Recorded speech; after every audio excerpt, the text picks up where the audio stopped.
محاسبوں میں، دعاؤں میں۔ ام المومنین حضرت عائشہ رضی اللہ تعالی عنہا فرماتی ہیں کہ جب اخیر عشرہ شروع ہونے کو ہوتا، اللہ کے رسول صلی اللہ علیہ وسلم کمر بستہ ہو جاتے تھے۔ کمر بستہ ہونے کا مطلب کسی بڑے کام کی تیاری، کسی بڑی مہم کی تیاری۔ اور ہم سب جانتے ہیں کہ آقا دو جہاں صلی اللہ علیہ وسلم کے جو عام شب و روز تھے، ہم اس کے 10ویں حصے تک بھی نہیں پہنچ سکتے۔ اتنے تقوی والے، اتنے صبر والے، اتنے شکر والے، اتنی عبادتوں والے۔ تو جب اتنے بڑے عابد جو عام دنوں میں تھے آپ، اس کے بعد پھر آخر عشرے کے لیے مزید کمر بستہ ہو رہے ہیں، ہم اندازہ لگا سکتے ہیں کہ آپ کس طرح کی عبادتوں کے لیے اپنے آپ کو تیار کرتے تھے۔ چنانچہ ایک حدیث میں وضاحت ہے، ام المومنین حضرت عائشہ رضی اللہ تعالی عنہا فرماتی ہیں کہ عام راتوں میں آپ کا معمول تھا کہ رات کا ایک حصہ آپ سوتے تھے اور ایک حصہ آپ عبادت کرتے تھے۔ پھر آگے فرماتی ہے کہ میں نے اخیر عشرے کی کئی راتوں میں دیکھا کہ پیارے نبی صلی اللہ علیہ وسلم نے پوری رات نماز میں قرآن کی تلاوت کرتے ہوئے گزاری۔ پوری رات آپ نہیں سوئے۔ وہ سونے کا معمول عام راتوں میں تھا رمضان کے علاوہ، لیکن اخیر عشرے کی راتوں میں آپ کا سونا ہی ختم ہو جاتا تھا اور پوری رات نماز میں، قرآن کی تلاوت میں، قیام اللیل میں اور دعاؤں میں گزرا کرتا تھا۔ یہ ایک چھوٹی سی جھلک دکھائی ہے ام المومنین حضرت عائشہ رضی اللہ تعالی عنہا۔ ہم اس سے اندازہ لگا سکتے ہیں کہ اس اخیر عشرے میں کس طرح کی ہمیں تیاری کرنا ہے اور کس طرح کی ہمیں عبادت کرنا ہے۔ اور بڑی عجیب چیز ہے کہ اسی اخیر عشرے میں بازار کی رونقیں اپنی طرف کھینچتی ہیں، بازار کی رونقیں اپنی طرف کھینچتی ہیں اور آدمی رات کے کچھ حصے یا بڑا حصہ بازاروں میں گزارنے لگتا ہے۔ پیارے نبی صلی اللہ علیہ وسلم نے فرمایا کہ جو اس عشرے سے محروم رہا، ساری خیر سے محروم رہا، ہرگز یہ نہ ہونے دیں، اپنے آپ کو اللہ کی عبادتوں میں لگائے، بالخصوص راتوں میں۔ وہ بازار، وہ رونقیں، وہ عارضی ہیں، زندگی رہی وہ بہت ملیں گی رمضان کے بعد، لیکن یہ پھر ملنے والا نہیں، یہ موقع پھر ملنے والا نہیں ہے۔ کتنے بھائی گزشتہ رمضان میں ہمارے درمیان تھے، آج اپنی قبروں میں سو گئے۔ آنے والا رمضان کس کے لیے کیا حیثیت سے آئے گا ہمیں نہیں معلوم۔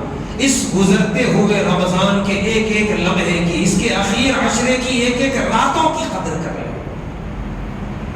اور اس کی بڑی خصوصیت یہ ہے کہ اللہ تعالیٰ نے اس اخیر عشرے کی طاق راتوں میں اللہ نے لیلۃ القدر کو چھپا رکھا ہے۔ بڑی عظیم رات جس کے بارے میں اللہ نے پوری سورہ نازل فرمائی، اِنَّا أَنزَلْنَاهُ فِي لَيْلَةِ الْقَدْرِ۔ فرما رہے ہیں کہ ہم نے اس قرآن کریم کو لیلۃ القدر میں نازل فرمایا۔ کہاں سے؟ لوح محفوظ سے آسمان دنیا میں۔ یکبارگی لیلۃ القدر میں اللہ نے پورا کلام اتارا۔ پھر آگے اللہ کہہ رہے ہیں وَمَا أَدْرَاكَ مَا لَيْلَةُ الْقَدْرِ، تمہیں کیا معلوم کہ لیلۃ القدر کیا ہے؟ کوئی اہم بات بتانا ہے تو پہلے یہ سوال کیا جاتا ہے کہ تمہیں کیا معلوم اس کی کیا اہمیت ہے؟ لیلۃ القدر خیر من الف شہر۔ اللہ فرما رہے ہیں کہ لیلۃ القدر 1000 مہینوں کی عبادت سے بہتر ہے۔ ایک رات لیلۃ القدر اگر مل گئی، اور تلاش کرنے والوں کو یقیناً ملتی ہے، ایک رات کی عبادت ہزاروں مہینوں کی عبادتوں سے بہتر ہے۔ بلکہ مفسرین نے تو یہاں تک لکھا ہے کہ یہ ہمارے سمجھانے کے لیے ہزاروں مہینے اللہ نے فرمائے، ورنہ اس سے بھی زیادہ ثواب ہے۔ ہزاروں مہینوں سے بھی کہیں زیادہ ثواب اللہ نے لیلۃ القدر کے اندر رکھا ہے۔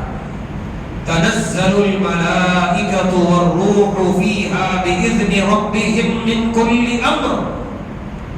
فرما رہے ہیں کہ اس رات سارے فرشتے حضرت جبرائیل علیہ السلام کی نگرانی میں، ان کی قیادت میں دنیا میں تشریف لاتے ہیں۔ اللہ کے احکامات، اللہ کی رحمتیں اور برکتیں لے کر سلام ہی حتی مطلع الفجر، اور سلامتی کی دعائیں کرتے ہیں، سلام پیش کرتے ہیں عبادت کرنے والے مومنین پر، ان پر رحمتیں اترتی ہیں، ان پہ برکتیں اترتی ہیں فجر طلوع ہونے تک۔ پوری رات یہی اللہ کی رحمتیں برکتیں ہوتی ہیں اور اللہ کی رحمت کے فرشتے پوری دنیا میں پھیلے ہوئے ہوتے ہیں۔ تو وہ رات ایک ایسی رات ہے جو پھر پورے سال میں کبھی نہیں آتی۔ ہر رات سے زیادہ فضیلت والی متبرک اور مقدس رات ہے لیلۃ القدر، اور پیارے نبی صلی اللہ علیہ وسلم نے آسان کر دیا کہ اسے محض آخر کی 5 طاق راتوں میں تلاش کر لو، 21ویں شب، 23ویں شب، 25ویں شب، 27ویں شب اور 29ویں شب۔ ان 5 میں سے کسی نہ کسی شب میں یقیناً لیلۃ القدر اللہ نے چھپا رکھی ہے۔ جس نے اہتمام کر لیا ان 5 راتوں کی عبادتوں کا، اللہ کی ذات سے قوی امید ہے اسے لیلۃ القدر نصیب ہو گئی۔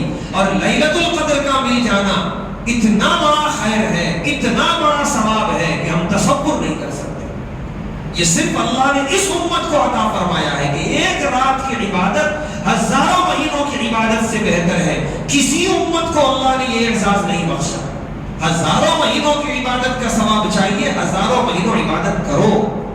ہر امت کو اللہ نے یہ حکم دیا، لیکن اس امت سے فرمایا رمضان کا آخر عشرہ، اور آخر عشرے کی بھی 5 طاق راتوں کی عبادت، ان میں سے کسی ایک رات میں لیلۃ القدر کا مل جانا ہزاروں مہینوں کی عبادتوں سے بہتر ہے۔ ایسی بڑی پیشکش ہے اللہ تبارک و تعالیٰ کی طرف سے، جس کے لمحات بس شروع ہونے والے ہیں غروب آفتاب کے ساتھ۔ ایسے میں ہم کہیں اور غافل رہیں، کوتاہی کا ثبوت دیں، سستی برتیں، ہم سے بڑا محروم القسمت کوئی نہیں ہو، بلکہ اللہ بچائے ہم سے بڑا اللہ کی لعنت کو دعوت دینے والا کوئی نہیں ہوگا۔ پیارے حبیب صلی اللہ علیہ وسلم منبر نبوی پہ تشریف لے جا رہے تھے، آپ نے 3 سیڑھیوں پر 3 مرتبہ آمین فرمایا۔ خطبے سے فراغت کے بعد صحابہ نے سوال کیا کہ آپ نے آج خلاف معمول 3 مرتبہ آمین کہا۔ پیارے نبی صلی اللہ علیہ وسلم نے فرمایا کہ جبرائیل امین آئے تھے اور انہوں نے 3 بددعائیں دی 3 سیڑھیوں پہ۔ ایک بددعا یہ تھی کہ تباہ و برباد ہو جائے وہ شخص جس نے رمضان کا مہینہ پایا اور اپنی مغفرت نہیں کرا۔ تباہ و بربادی کی بددعا ہے، لعنت کا لفظ تو کم تھا، تباہ و بربادی اس سے بڑی چیز ہے۔ پیارے نبی صلی اللہ علیہ وسلم نے آمین فرمایا۔ پھر اس کے بعد جبرائیل نے فرمایا کہ تباہ و برباد ہو جائے وہ شخص جس کے سامنے آپ کا نام آئے اور وہ درود نہ پڑھے، اتنی بڑی بخیلی۔ آپ نے فرمایا آمین۔ پھر تیسری مرتبہ جبرائیل امین نے فرمایا تباہ و برباد ہو جائے وہ شخص جس کے سامنے اس کے ماں باپ یا دونوں میں سے کوئی ایک بڑھاپے کو پہنچے اور یہ ان کی خدمت کر کے اپنی مغفرت نہ کرا لے، ایسا شخص تباہ و برباد ہو جائے۔ یہ 3 لوگوں کے لیے بددعائیں، اور ان میں سے ایک وہ ہے جس نے رمضان کا مہینہ پایا اور اپنی مغفرت نہیں کرائی۔ لہذا یہ اخیر عشرے کی اخیر راتیں اور یہ اخیر ایام بڑے قیمتی ہیں، بڑے اہم ہیں۔ جہنم سے آزادی کا فیصلہ مانگ لے، اپنی مغفرت کا پروانہ مانگ لے، ایمان پر موت کی توفیق مانگ لے، اپنے آنے والی نسلوں کی دین دنیا اور آخرت کی کامیابی مانگ لے، رب اور قبر کی اندھیرے سے حفاظت اور قبر کے عذاب سے حفاظت مانگ لے، آخرت کی کامیابی مانگ لے، جنت الفردوس میں داخلہ مانگ لے، جو دل میں ارمان اور آرزو ہے وہ مانگ لے اور پورا عشرہ مانگتے ہوئے گزارے۔ کبھی نہ کبھی لیلۃ القدر تو ملے گی، ٹکرائے گی، اور انشاءاللہ ہماری ہر دعا قبول ہوگی، ہماری ہر آہ قبول ہوگی رب کی بارگاہ میں۔ پورے یقین کے ساتھ ہم کمر بستہ ہو جائیں۔ لہذا اس اخیر عشرے میں اس لیلۃ القدر کو تلاش کرنے کی مناسبت سے سب سے اہم ترین عبادت جو پیارے نبی صلی اللہ علیہ وسلم نے مشروع فرمائی وہ ہے اعتکاف کی عبادت۔ سنت مؤکدہ ہے اعتکاف، سنت مؤکدہ علی الکفایہ، کہ یہ سنت ہے لیکن کم سے کم محلے کی مسجد میں محلے کے ایک شخص کا بیٹھنا تو ضروری ہے۔ اگر ایک بھی نہ بیٹھا تو سارے محلے والے گنہگار ہوں گے۔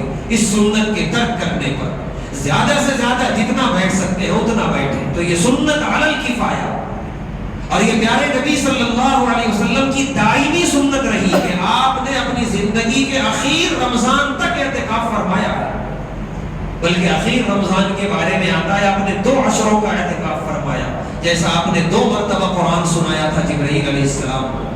تو اخیر عشرے کا اصل اعتکاف آپ نے مسنون قرار دیا کہ 20 رمضان کے سورج غروب ہونے سے پہلے 21ویں رمضان کی شب شروع ہونے سے پہلے مسجد میں داخل ہو جائے اعتکاف کی نیت سے، اور اس کے بعد شوال کا چاند نظر آنے تک مسجد میں اپنے آپ کو مقصور رکھے، یہ سنت اعتکاف ہے۔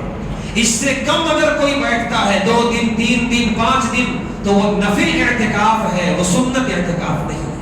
لیکن بہرحال اعتکاف ہے، اس کا ثواب بہت ہے، اس کا اجر بہت ہے۔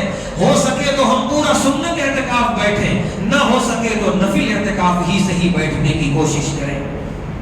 اعتکاف کا مطلب ہے اپنے آپ کو اللہ کے دربار پہ لا کے مقید کر دینا، محصور کر دینا، اور بالکل اپنے آپ کو اللہ کے حوالے کر دینا کہ میں ہوں اور اللہ ہے، باقی تیسرے مخلوق سے کوئی مطلب نہیں ہے۔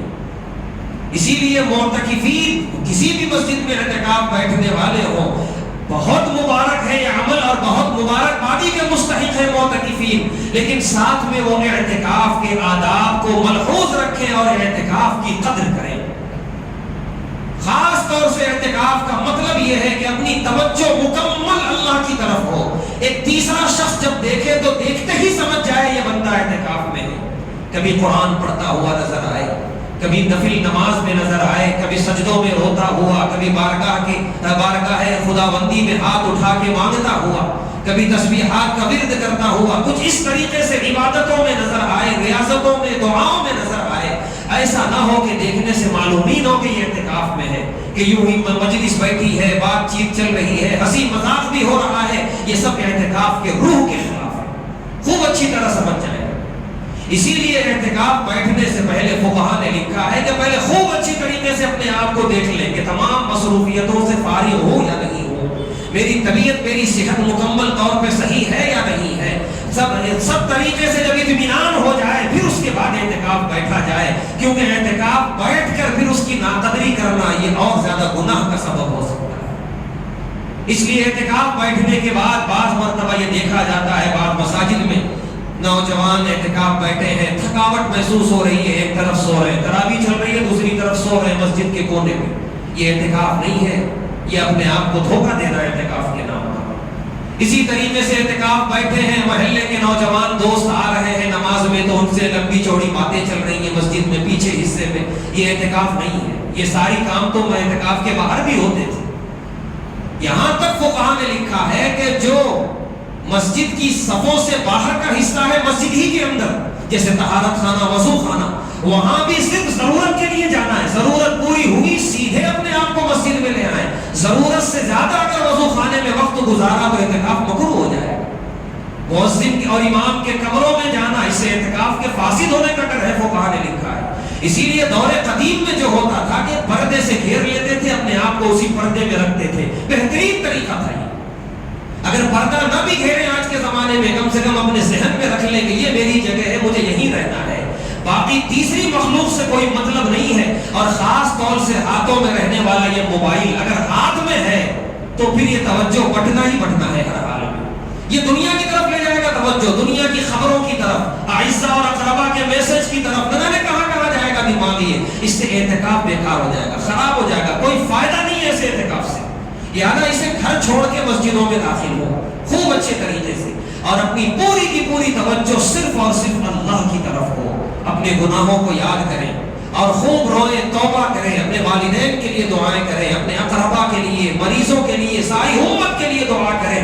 معتکف بڑا قابل قدر ہوتا ہے، ان سے ہم بھی دعاؤں کی درخواست کریں اگر کوئی اعتکاف میں بیٹھ رہا ہے تو لہذا اعتکاف یہ بہت عظیم سنت ہے اور بڑی قابل قدر عبادت ہے۔ بڑے مبارکبادی کے مستحق ہیں جو اعتکاف بیٹھ رہے ہیں، اور جو نہیں بیٹھ رہے ہیں وہ بھی ارادہ کریں اس سال نہ صحیح آئندہ سال اس عظیم سنت کو انشاءاللہ ضرور ادا کریں گے۔ یہ عظیم عبادت آدمی کے دلوں میں تبدیلی پیدا کرتی ہے، زندگی کے نظام میں تبدیلی لاتی ہے۔